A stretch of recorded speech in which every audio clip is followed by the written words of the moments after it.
Общественный совет при Министерстве Северной Осетии по национальной политике и внешним связям подвел итоги работы за этот год. Одно из основных направлений – работа с мигрантами, которые находятся в регионе с целью трудоустройства. В этом деле большую поддержку оказывают национально-культурные центры. Еще одно направление – взаимодействие с некоммерческими организациями, а также активное сотрудничество с осетинскими землячествами и диаспорами в разных регионах страны и мира. Без сомнения, строим планы и на следующий год.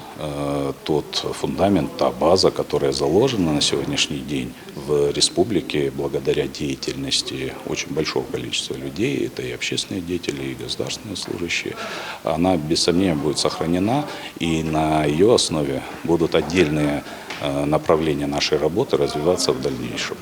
Это и касается и взаимодействия с некоммерческим сектором, это касается и, скажем так, выстраивания принципиально новых, крепких связей с представителями различных конфессий.